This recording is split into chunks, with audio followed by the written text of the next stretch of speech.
Apaan tuh? Aku mau hujan. Cek ya. Saya terakhir Wendy. Baik, kami mahasiswa Universitas Muhammadiyah Kota Bumi Prodi Hukum semester 3. Nah, saat ini kita sudah berada di Pengadilan Negeri Kota Bumi kelas 2. Kenapa kita di sini?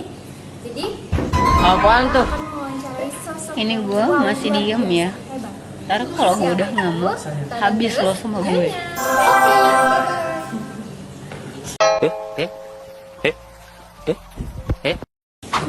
Baik, saat ini kami sudah bersama Bapak Dwi Agni selaku hakim di Pengadilan Negeri Kota Bumi.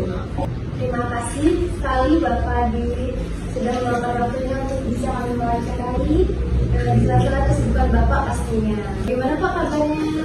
Alhamdulillah baik, sehat, alhamdulillah. Oke Bapak, jadi kami di sini ingin menanyai terkait persoalan-persoalan tentang proses penegakan hukum. Untuk rekan saya bisa dipersilakan.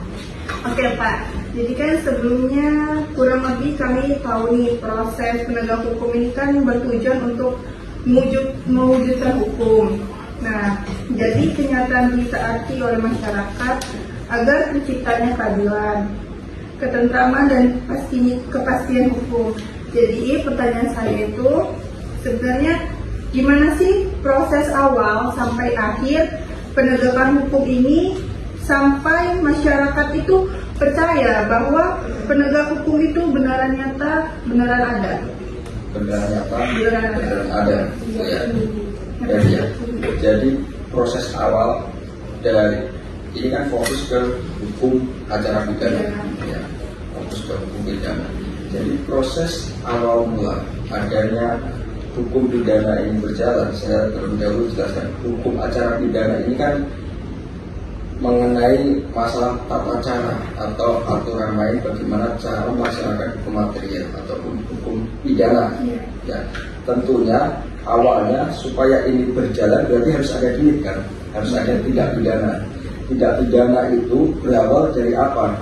Yang pertama dari adanya laporan atau aduan, yang pertama adanya informasi yang didapat dari polisi, dari berita. Nah, itu baru dikembangkan di tahap namanya penyelidikan. Baru penyidik ini, kalau di Tuhan itu kan ada polisi ataupun kejaksaan, kita anggap ini tidak pidana umum ya, deliknya, misal contoh pencurian. Jadi kalau ada laporan dari masyarakat mengenai tindak pidana pencurian di suatu tempat, polisi melakukan penyelidikan terlebih dahulu, benar nggak ada tindak pidana pencurian.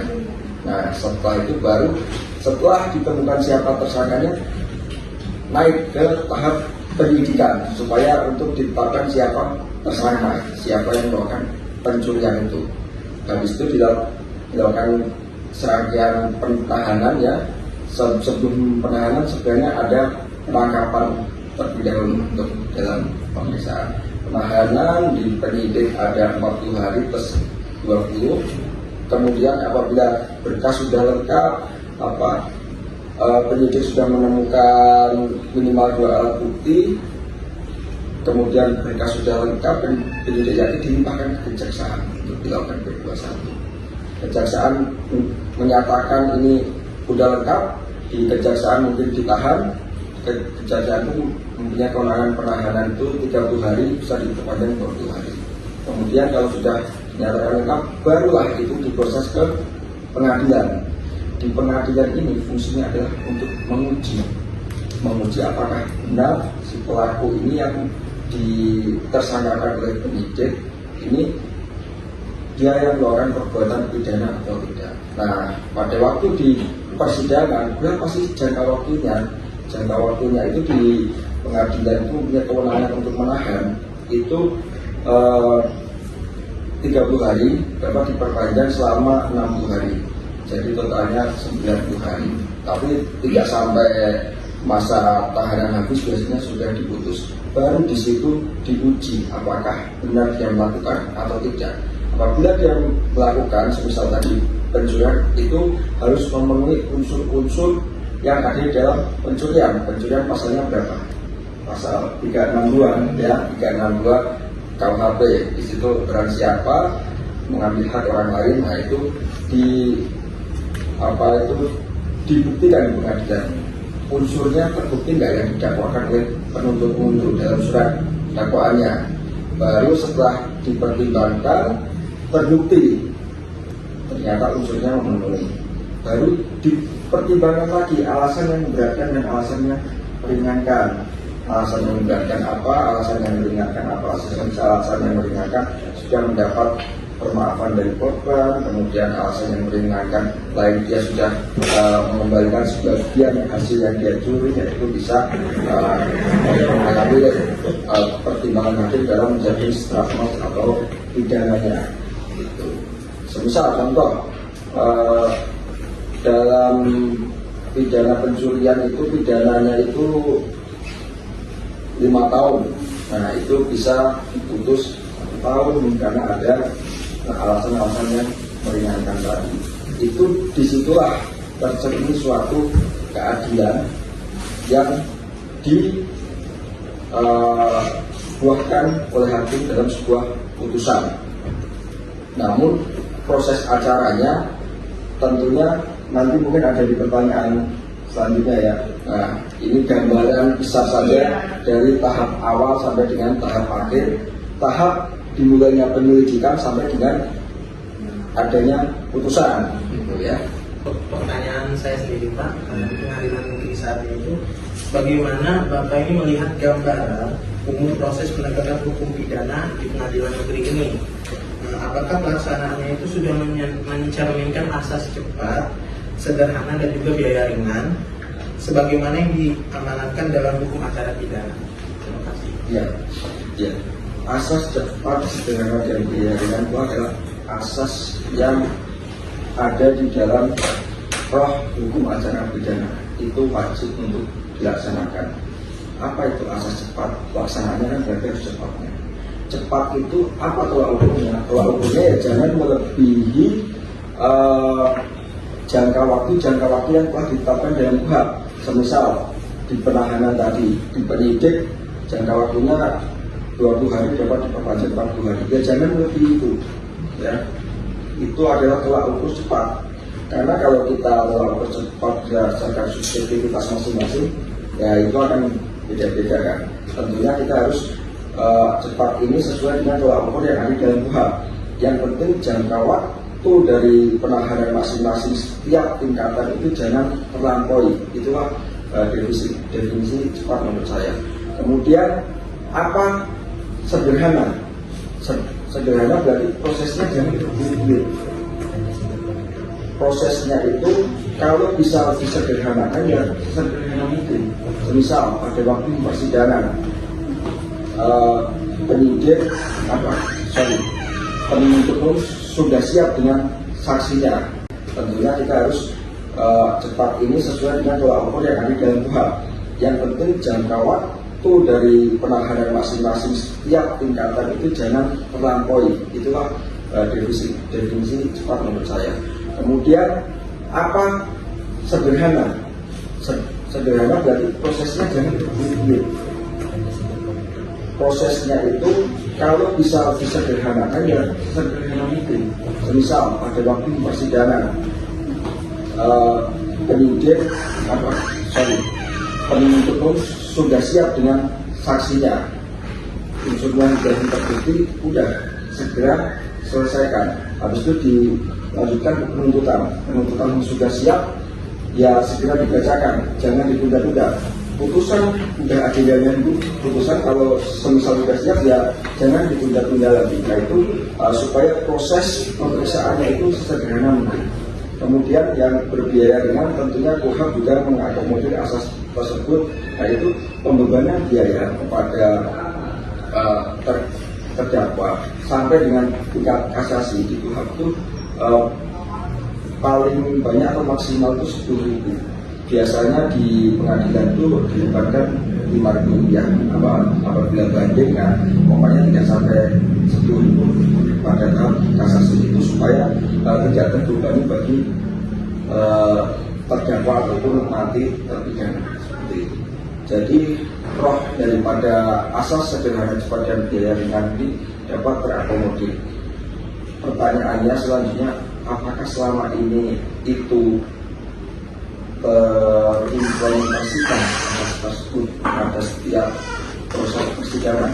Kasus tergantung apa itu perkaranya yang dipersidangan. Kadang kalau dari aparat, apalagi pengadilan, tentunya kita selalu mengedepankan asas tersebut supaya tercipta ya, untuk supaya ya persidangan ini berjalan dengan cepat, sederhana dan biaya ringan. Tapi ya itu biasanya ada perkara-perkara tertentu yang memang rumit dan lain sebagainya, tetapi tetap kita mempunyai guideline, tetap kita mempunyai batasan mengenai jangka waktu penahanan supaya itu tidak melebihi. Karena kalau kita memeriksa melebihi daripada penahanan, maka resikonya adalah terdakwa dikeluarkan demi hukum.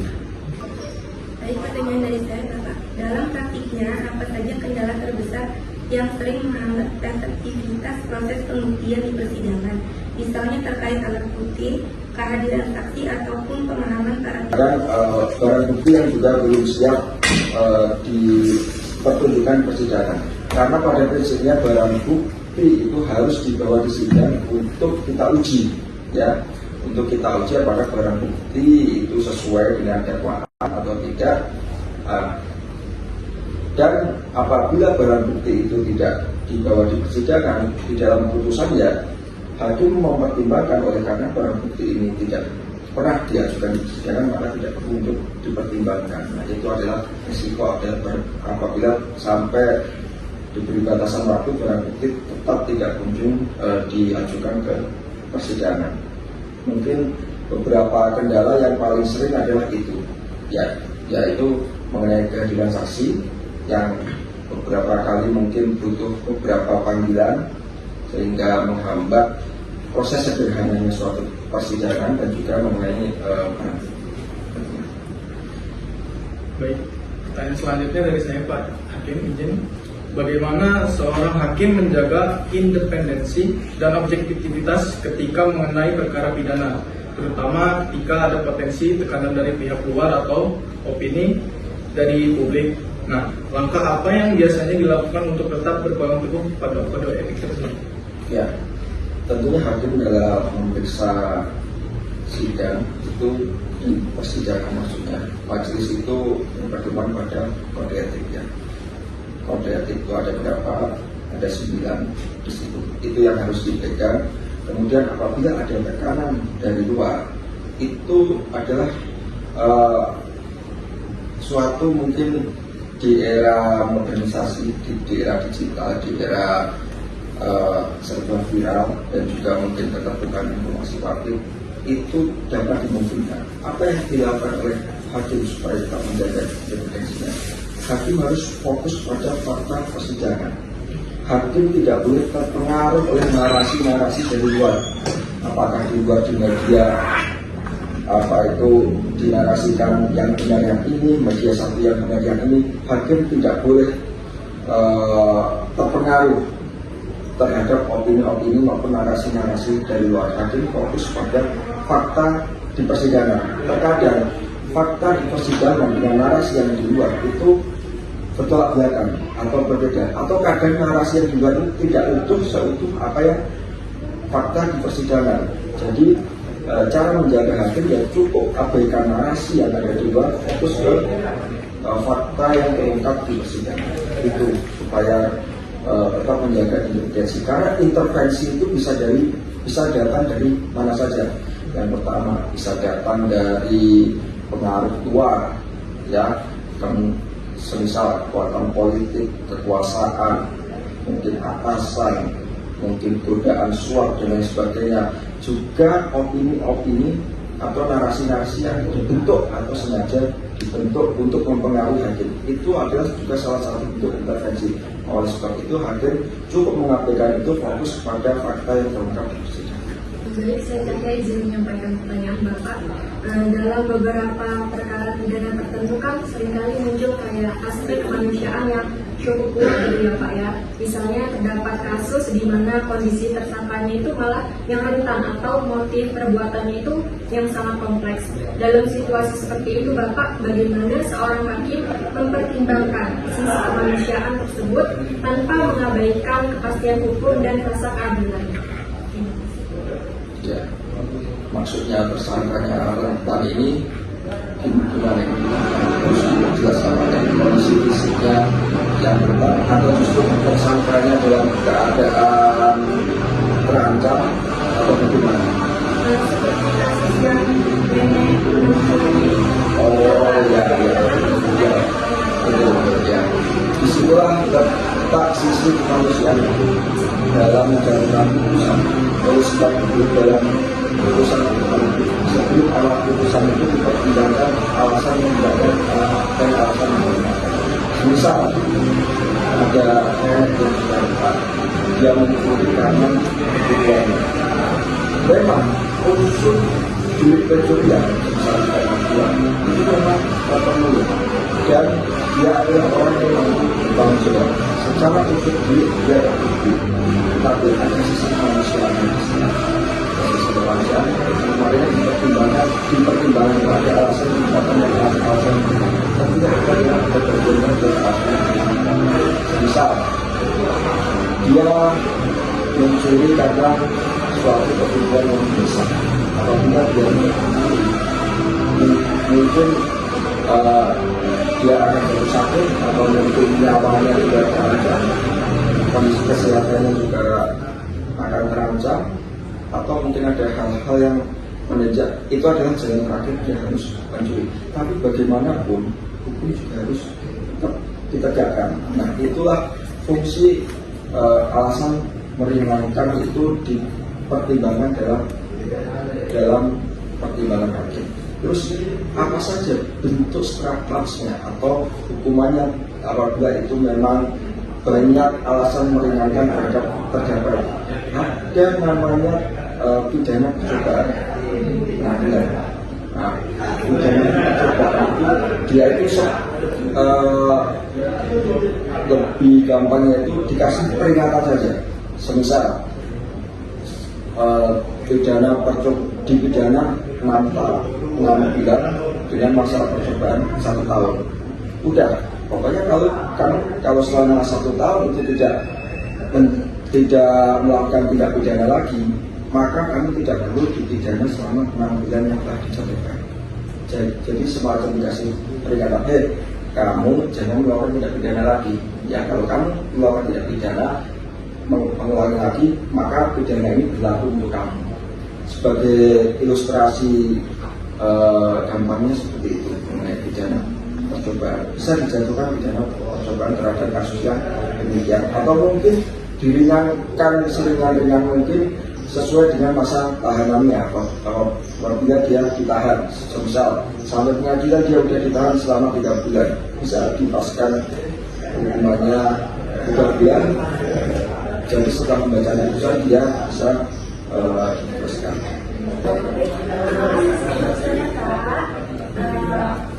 Ada suatu penjelasan dan juga ilmu yang diberikan kepada kami. Kemudian wawancara hari ini benar-benar memberikan kami gambaran dan pengetahuan yang sangat berharga mengenai bagaimana proses penegakan hukum dijalankan di pengadilan negeri ini. Kemudian sebelum ditutup nih Pak, kami mempersilakan Bapak Hakim apabila berkenan untuk memberikan sepatah 2 kata-kata kepada kami mahasiswa atau masyarakat yang sudah menonton atau di luar sana. Baik, mungkin untuk penutup hari ini untuk para mahasiswa ini semester berapa? Nah, semester 3 tentunya jangan bosan-bosan untuk memperdalam ilmu pengetahuan hukum. Di sini fokus belajar hukum acara pidana. Jangan bosan-bosan mengenai untuk belajar hukum acara pidana, karena hukum acara pidana itu sangat kompleks. Apalagi ini KUHP tahun 2026 akan kembali lagi. ada tambahan-tambahan di situ yang tentunya di dalam KUHP baru itu sangat bagus sekali karena lebih menjamin HAM ya. Tindakan aparat itu tidak akan represif, tentunya lebih memanusiakan manusia. Di situ ada terdakwa, saksi bisa lebih terakomodir lagi. Di situ peran dari penasihat hukum juga diperluas semakin banyak, seperti contohnya di tahap mulai penyelidikan dia bisa melakukan pendampingan. Kalau dulu kan hanya mencatat saja, ini udah bisa melakukan pendampingan secara khusus seperti di persidangan. Jadi untuk kawan-kawan mahasiswa jangan bosan-bosan untuk belajar apalagi ada korban. Kemudian tentunya bagi masyarakat terus saya harapkan terus percaya kepada setiap instansi penegak hukum atau penegak hukum, baik itu di tingkat kepolisian, kejaksaan maupun pengadilan, percaya dan semoga tetap mendukung dan support kita agar kita melaksanakan penegakan hukum seadil-adilnya. Terima kasih kepada Ani atas nasihat dan pesan yang sudah disampaikan. Demikian pembahasan ini, semoga menjadi pengingat bahwa penegakan hukum adalah kunci terciptanya keadilan sosial melalui aparat yang profesional dan masyarakat yang taat hukum. Kita dapat membangun bangsa yang lebih bermartabat. Terima kasih sekali lagi kepada narasumber kami Bapak Hakim Dwi Ani dan rekan-rekan saya, juga kepada seluruh pihak yang sudah menyimak. Saya akhiri, wassalamualaikum warahmatullahi wabarakatuh.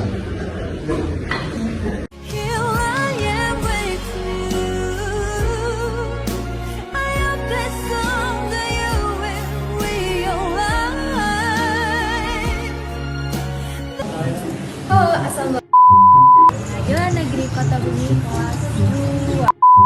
Sekarang